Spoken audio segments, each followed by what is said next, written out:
Welcome to Labour Lens. I am Sharon Ijason. On this week's edition of the program, we'll be discussing about the Nigerian Social Insurance Trust Fund and its role towards nation building, especially their role towards workers. We also have new stories for you. We will be right back.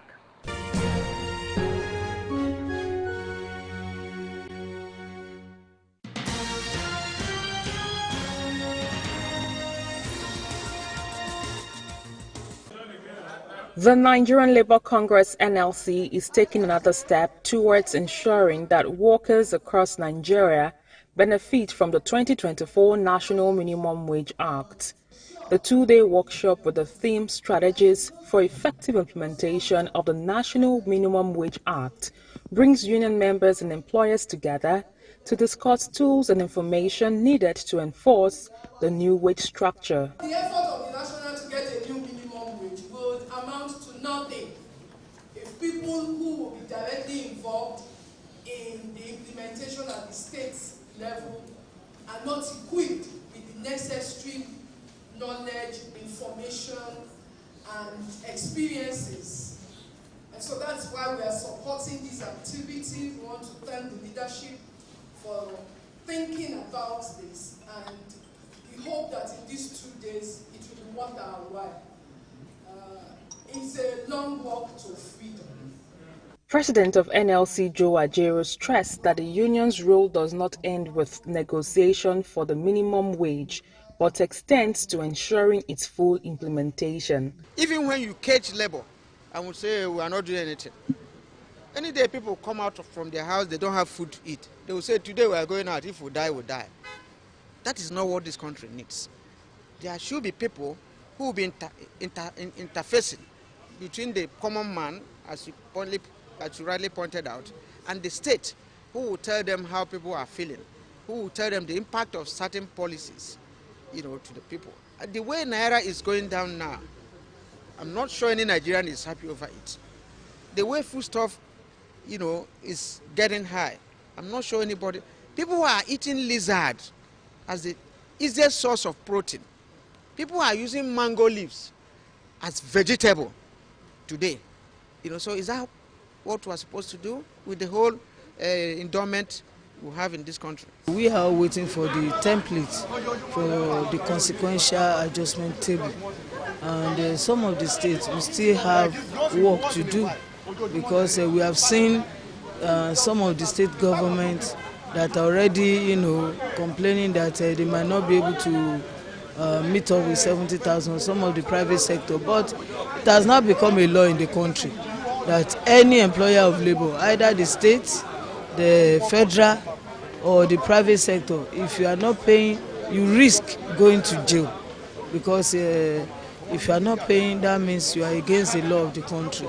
The workshop aims to outline strategies that will ensure that employers in the public and private sector comply with the Act.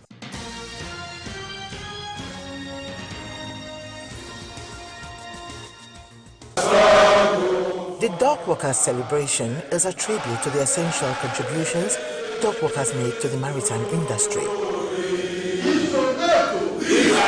The event saw high-profile attendance, including representatives from the Ministry of Marine and Blue Economy, various port agencies, and other key stakeholders.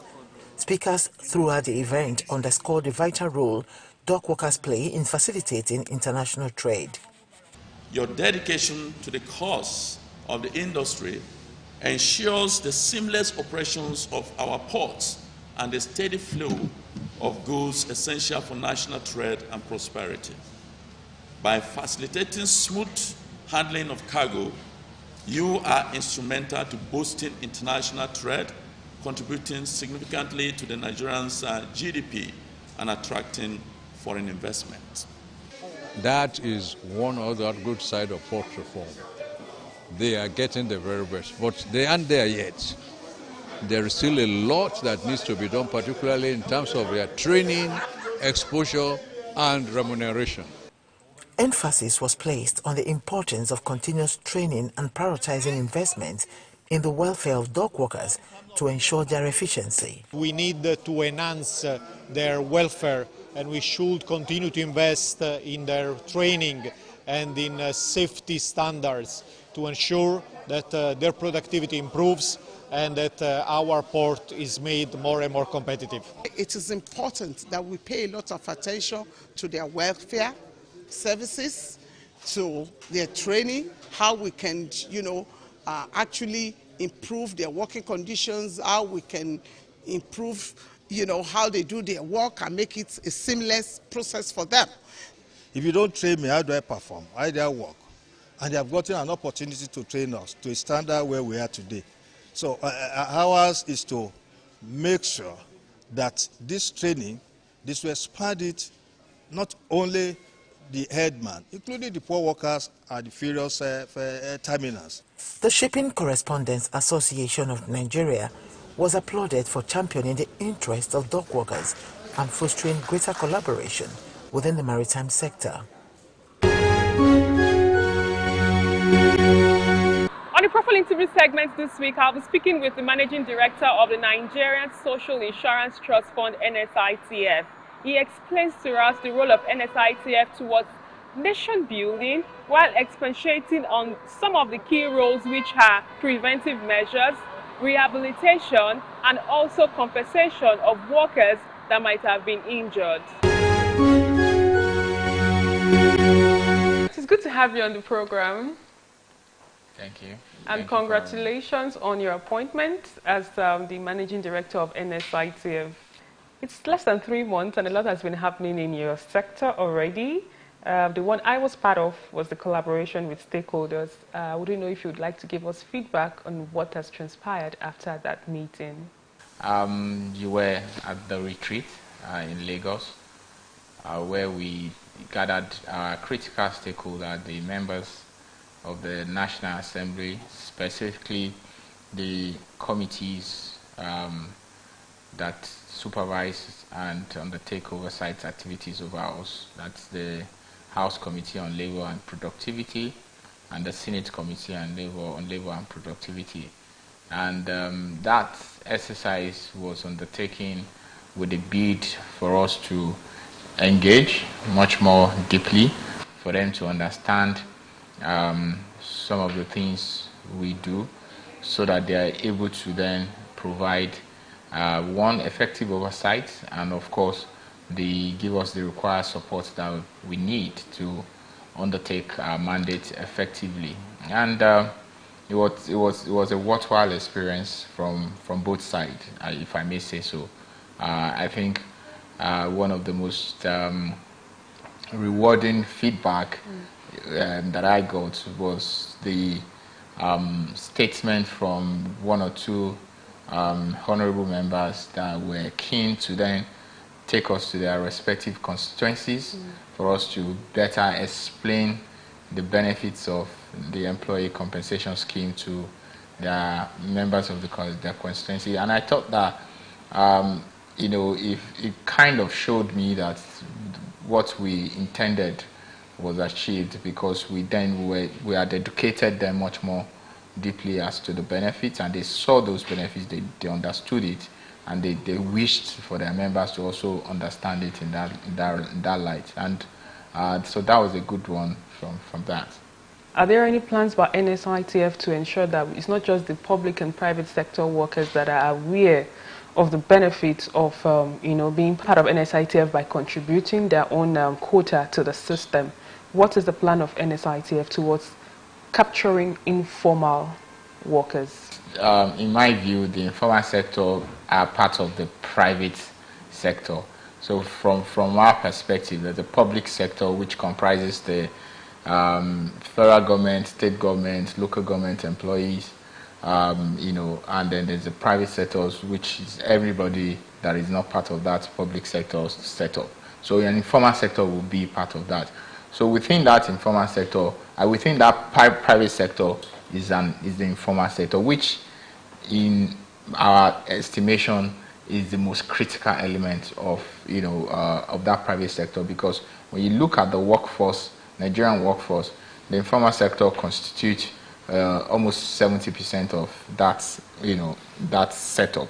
And if we're able to crack that, if we're able to provide the necessary cover for them, then we would have been able to reach a very large segment of our people. But I think the critical nature of it is that because they are of different nature, you must be able to tailor and some form of product that suits that what will work for an Okada rider will not work for a tailor, for instance, because they are prone to all sorts of different accidents framework. So, but we're thinking about it. We hopefully will be engaging with Smiden to really use their database and use their own platform to also push the agenda. Part of our efforts with regards to informal sector is also to undertake certain health and safety training and awareness so that we can reduce the threshold for accidents and incidents around where they work and all of that. And one of the things that we're also thinking about is also to engage from an association-led relationship, because you find from the informal sector, you find association of Okada riders, association of tailors, so given the loose nature of their setup, I think we're better off approaching it from that association level, so that then they can really dovetail back into the informal sector. But that's really without a doubt a critical part of where we're looking at in order to boost compliance across the country. With the rate of poverty level in the country, there is that growing need of social security. And I wouldn't know if NSITF can also provide such services. Yes, we can. And when we speak about social security in a broader sense, there are different elements to it. There is out of work, depending on where you are. There is out of work social support. There is child benefit. There are so what we focus on at the moment is employee compensation, which is that if you're working and you're injured, there is accident, death, or injury as a result of your work, then we will provide a social insurance, a compensation or claim in that regard. That's an element of, social security. But I mean, if you look at NSITF Act in itself, it has made provision for a robust, social security services, that cuts across all of these, parts of social security that I spoke about. But from my own perspective is that we need to focus on the employee compensation scheme and do it well. If we do it well, we will be seen to contribute our quota to the economic productivity of Nigeria, and then everybody can take benefit of that. And if you do it well, it might also require less of other auxiliary social security that is required. There's no need. If you look at the structure that we provide, if you're injured as a result of work, we'll provide you with disability support and all of that. Then there's no need for you to be claiming out of work benefits. There's no need for you to claim certain benefits if those things are there. So they can actually work to reduce dependency on other sort of claims that are there. But we don't have those sort of claims in Nigeria. So the one that is mandated, let us do it well, let us effectively do it. And then, of course, I know that government is working on other aspects of social security, all of the poverty alleviation initiatives that there are. All of those can take care of, some other aspect of it.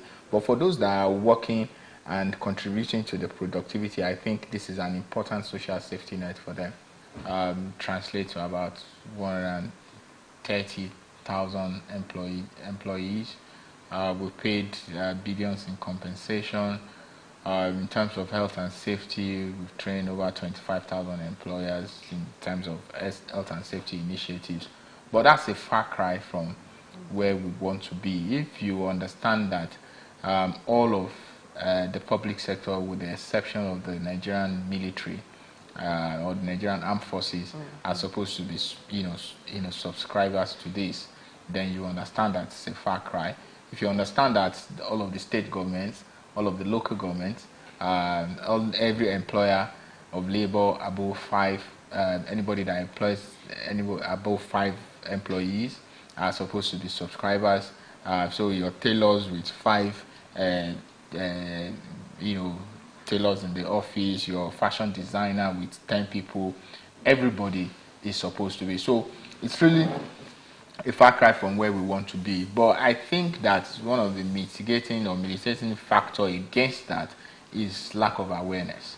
I think that from the feedback that I get in engaging with people, when you tell them what those benefits are, when you tell them, look, we can do this, we're doing that, then they really want to be part of it. So what we've committed to doing going forward is to increase our awareness initiatives, to let people understand what they stand to benefit if they subscribe to the scheme, and that's what we'll be doing going. Public sector side, we're also committed to undertaking a lot of engagements with the key critical stakeholders, from of course the head of service to the secretary to the government of the federation, to the head of different ministries, departments and agencies, to state governors, to local government chairmen.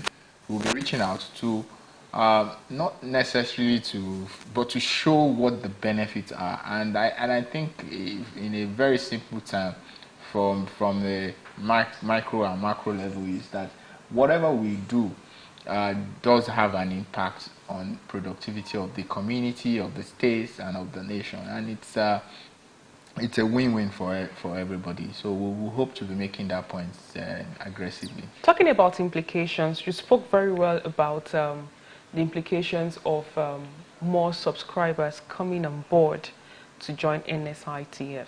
Any legal backing towards ensuring that the NSITF exercises powers or its role in the society? The positive implication for compliance is that the more the fund has, the more we're able to undertake, make fake claims and compensation and relieve some of this burden even from the employers. Because, I mean, typically what will happen is that if your employee is injured as a result of working for you, they will come for you for some form of payments. You'll be responsible for their hospital bills, you'll be responsible for, all of those associated costs. And we're saying that we can bear that with minimal cost to you, just a percentage of the 1% of the payroll. So the positive implication is there. Of course, the legal implication of your non-compliance is that we can, of course, sue you.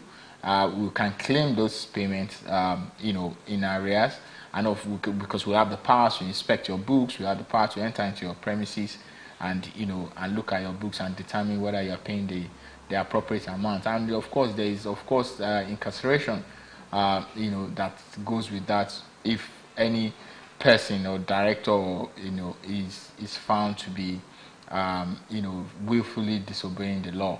And part of our engagement, if you recollect, with the National Assembly is also to look for more, enforcement teeth, so to speak, to get people, because I believe that we need much more legal backing to undertake much more vigorous enforcement. Because you're not doing anybody a favor. It's really for the entire ecosystem, and the more we all contribute into that fund, the more we are safeguarding and sustaining our economic productivity and economic sustainability. So we would engage with the National Assembly to look at it. Presently, arising from that engagement, we're also looking at the law to look at all of the aspects of our operations to see where we can, given our experience in operating that scheme in the last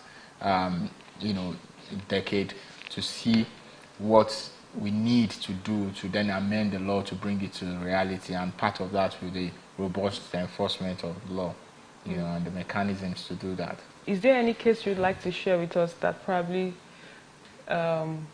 caught your attention and you would like to share to the public so people will understand the role of NSITF? There are several. I mean, like I said, these are not just numbers. These are people's lives that are impacted on a daily basis. And until you see that close up, until you feel, from where I stand, I understand the importance of that.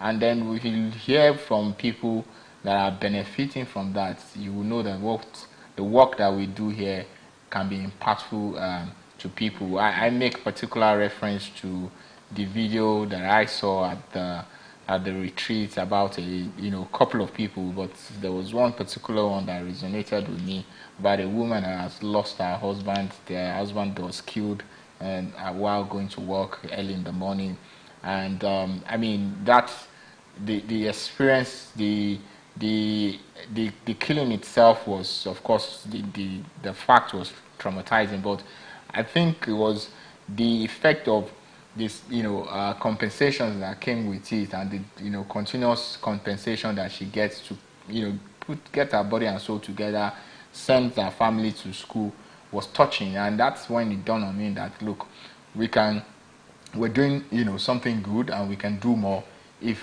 all stakeholders, and including employers, employees, and everybody understand the importance and the impact that those support have on particularly affected families. And we are committed to doing more. We're committed to improving our services. We're committed to meeting the challenges of doing all of this work. We're also committed to get the feedback from doing it, because there are, from our side, there are a lot of improvements that we must make to bring us, up to speed with people's expectation. So we're committed to all of that, and we will continue to focus on those issues.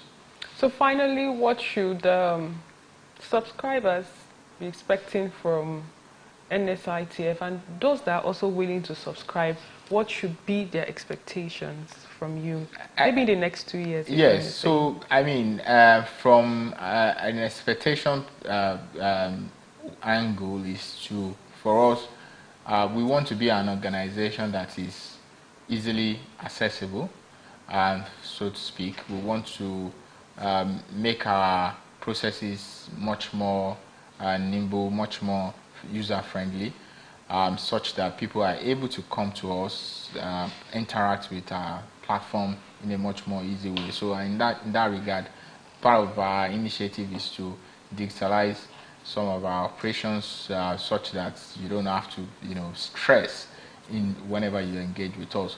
Most importantly is to see enhanced and increased claims payment. Of course, I understand from feedback that those claims process may be a bit cumbersome. We're looking to streamline them to make them quicker, faster, and more accessible. In a whole, I also imagine that they will see a much more changed organization.